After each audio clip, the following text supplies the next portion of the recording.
Good morning all the viewers. Welcome you all to this NPTEL course on educational leadership. Yesterday we are talking about authentic pedagogy. We have already discussed a bit on why do we need authentic educational leaders, what are its necessity, importance, etc., and what is authentic learning. Now we have already discussed about authentic pedagogy. Now Halper and Luban, they have offered a model of authentic leadership where there are 4 pillars as we have discussed. First, P is the being present, the leader must be present in the reality.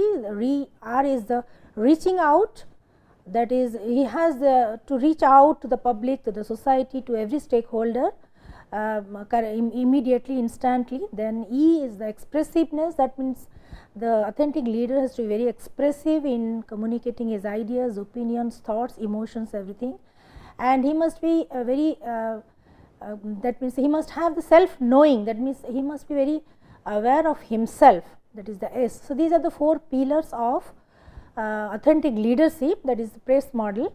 Now, today we will go to the next part, that is grooming capable and authentic leaders. How can we groom capable and authentic educational leaders for running our system effectively, for making our education system more efficient and effective.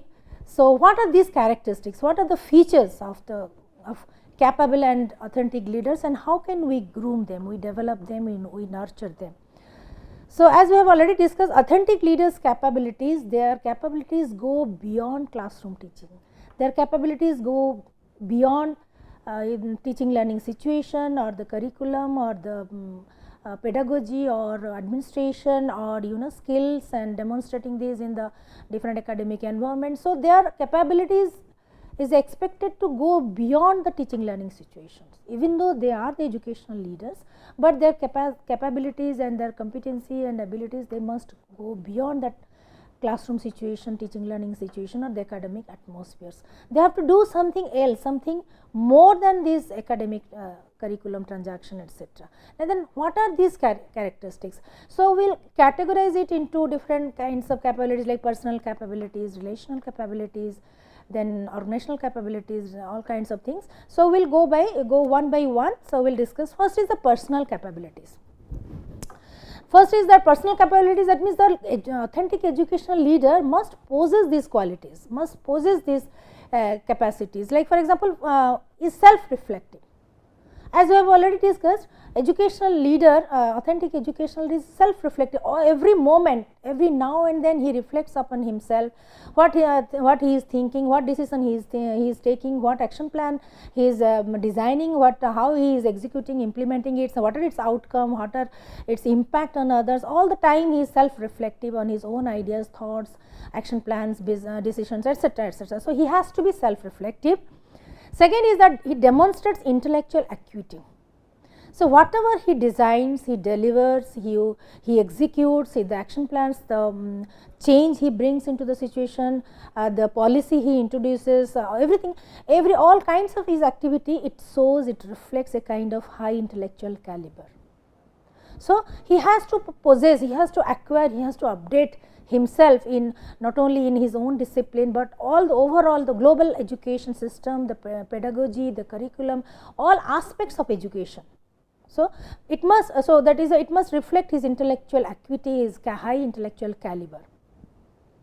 Next comes displays a sense of self-efficacy and personal identity.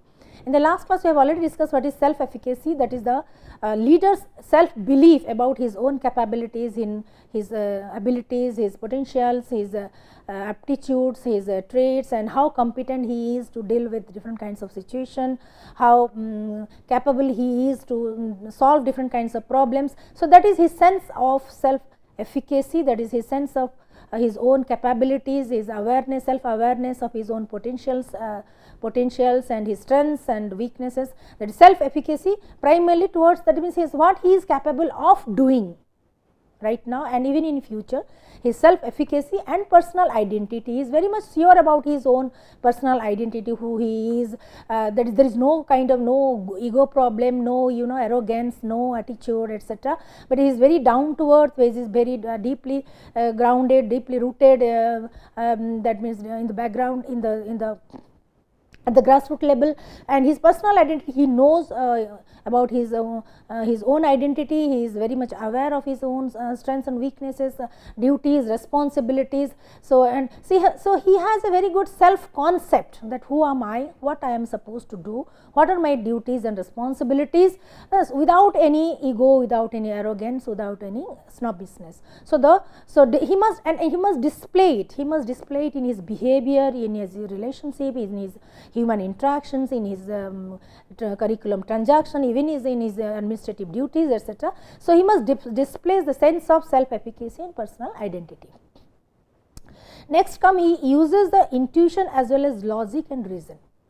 Very often we think that educational leader has to have vision. He must be visionary leader. He must be high goals and objectives in for taking up the institution into a highest level, etc. So he must be a visionary leader. He must be visionary leader, visionary educationist.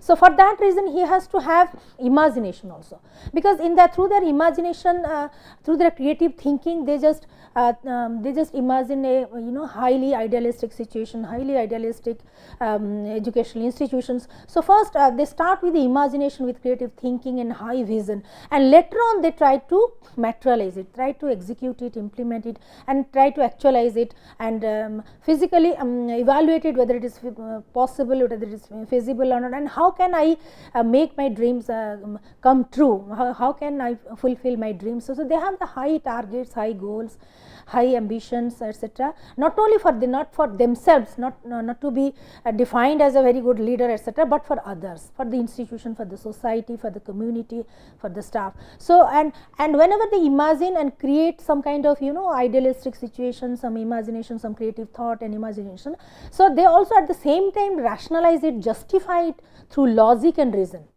What I am imagining, like what I am imagining, I am dreaming, can it be feasible, can it be physically possible, can it be realistic, can it be achievable. So he has to map it also. Then comes projects confidence, optimism and resilience. As we have already discussed, that he must project from his self-efficacy, from his knowledge, from his skills, from his aptitude, from his energy, from his positive spirit, from his mindset, etc. He has to exhibit, he has to show, demonstrate high level of self-confidence. So that means he is doing all his homework. He is 100%, 200% very sure about the outcome of the decision he is taking, the results of the action plan he is executing. So he must project high level of self confidence. Optimism, he is always very much positive about the outcome. Yes, definitely when we proceed, we progress, we face a lot of impediments, hurdles, etc. But if we have the optimism, if we have the positive mindset, we can overcome it. We can approach all kinds of the problems and solve it strategically. So we can overcome it. So that shows the reflects optimism. So optimism and the resilience in the sense that doesn't matter whatever hurdle, whatever problems, whatever shortcomings and constraints comes in, I can overcome it. So resilient, to fight back and to somehow to achieve the goal, target, etc. And for that matter, I don't mind, like the leader doesn't mind how much effort, how much pain he has to take, how much time he has to spend, etc. That shows his resilience. So he has to project, he has to demonstrate the confidence, optimism and resilience.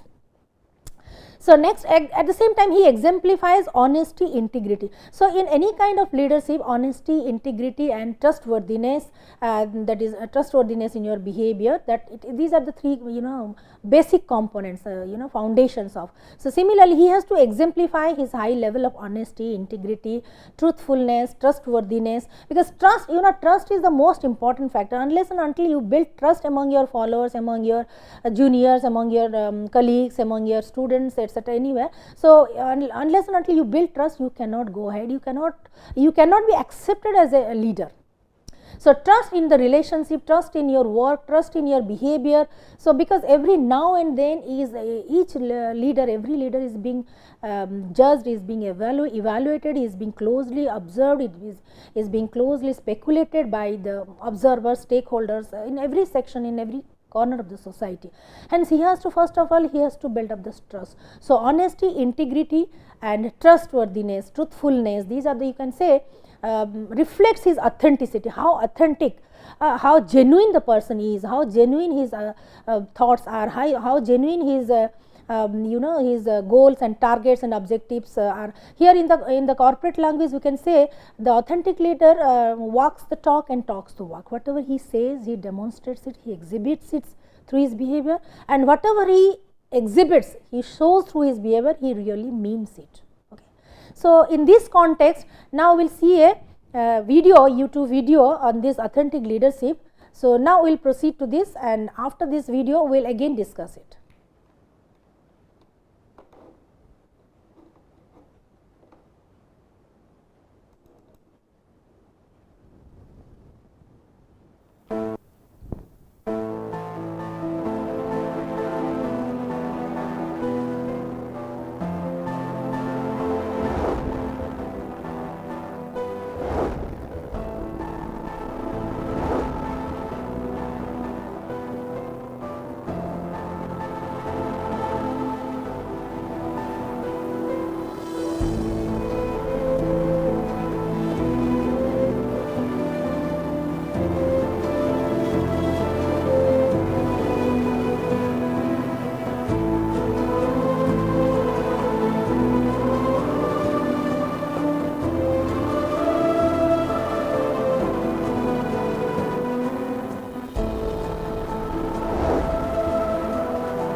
So, now from this video we can say that these are some of the very important personal capabilities, characteristic features of authentic leaders. How how they build up their trustworthiness, how they inspire others, how they are very empathetic towards others, they they have the passion to achieve their goals, targets. They are very passionate about their works and they love their works. It is not just about that means fulfilling his personal goals or the institutional goals, but to go beyond that by inspiring others, by grooming others, by developing the future generation of leaders. So, it is a kind of high a kind of highly self actualized goals he has set for himself, not only to fulfill his professional and personal needs and goals, but to for the welfare, for the development of the whole society, for the whole humanity. So, now I'll go for some other capabilities like relational capabilities. As you know, the interpersonal relationship, human relations is the most important factor, because for being an educational leader, authentic leader, or whatsoever, even being a manager, whatever you may be. So, human resource mobilization and effective mobilization of the human resource can be done only through establishing a healthy interpersonal relationship. So, that is why he has to develop, or he has to develop some of the relational capabilities, or we have to inculcate and groom these capabilities among our leaders. Like first is relationally adept. As he is intellectually adept, similarly he is relationally adept. He understands his relationship very well. That means he maintains the personal relationship, professional relationship very well. From our professional field also we develop some of the personal relationship, and from the personal relationship also we gradually move towards the professional relationships. So, these authentic leaders, they understand the relationship very well, and how to maintain it, how to make it more healthy, how to make it very it's a very positive, very energetic, very stimulating, by investing because they have to invest the time, by investing time, effort, sincerity, honesty. So, that is they are relationally adept, very well equipped in maintaining their relationship. Then emotionally mature. In order to maintain a healthy interpersonal relationship, you also need, that means the leaders, they also need the very good emotional maturity, that is for maintaining intrapersonal, that is called the intrapersonal relationship. They have to establish a very good relationship with themselves, their inner self, their own self. That is, and for that matter emotional maturity is very much required. Emotional intelligence, emotional maturity is very much required to understand not only yourself, your needs, your emotions, your anger, your anguishes, everything, but also at the same time to understand others' emotions, their moods, their needs, their psychology, etc. So, emotionally mature. Then they communicates with influence. Yesterday we have discussed about communication, how important it is, the communication process, the timing, the content, the mode. So, it is very important. Similarly, so communicates with influence. Whenever they communicate their ideas, their goals, their objectives, their thoughts to their staff and their colleagues, etc. So, it must have a positive impact of influencing others. So, communicates with influence. They communicate with the people, with the staff, with the colleagues in such a way that it has a positive impact, influence, greater influence, a kind of convincing kind of situation, and they win over others heart and others mind in convincing them about any project, any idea, any new change, any innovative practices, etc. So, they communicates with influence, is authentically present.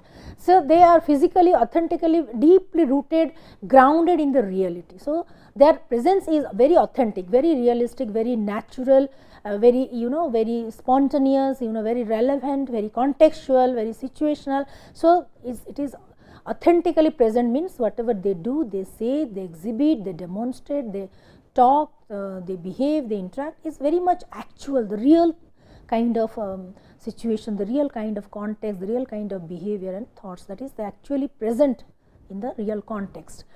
They displays a trusting disposition. As we have already discussed, trust is the most important factor in building any kind of institution, in building any kind of relationship, in building any kind of organization or corporate whatsoever.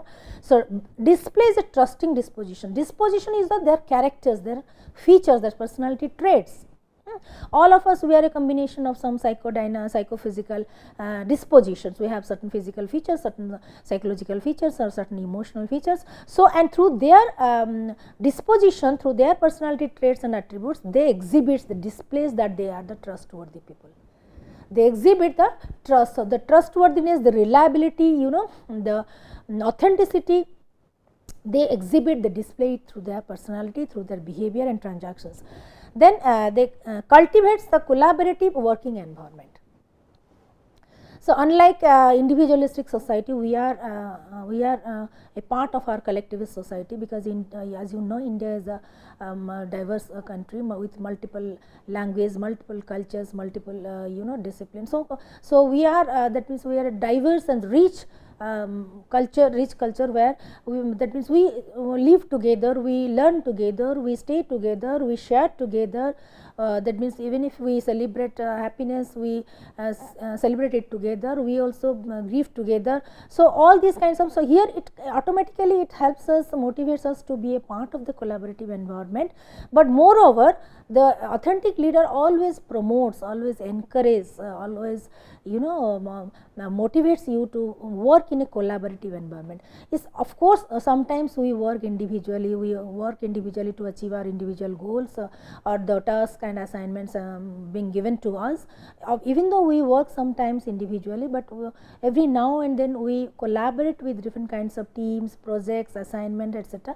Because outcome, the result of the collaborative work, teamwork, collaborative learning environment is result is definitely 500%, around 500% better than the individual outcome. So, and moreover, we also try to build up the team with heterogeneous people who are having the different backgrounds, different experience, so that we can analyze the whole thing in diverse perspective, in different dimensions, from analyzing its pros and cons, etc., etc. So, this kind of working environment, how to work cooperatively, how to work collaboratively, how to work in a team, how to take up the projects and complete it enthusiastically without comparing each other's achievements, each other's personal aspirations, etc. So, this kind of work culture, this kind of work environment can be cultivated from the very beginning, from the day one, and the authentic leaders should do it, and they should make effort to build up that collaborative work environment.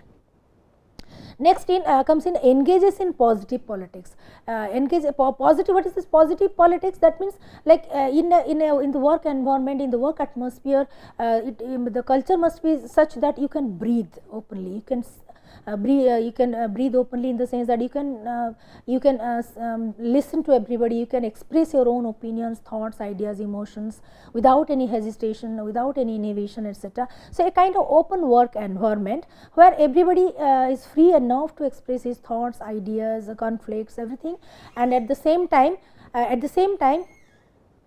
so, and if they have any ideas, any conflict, anything, everything should be debated upon.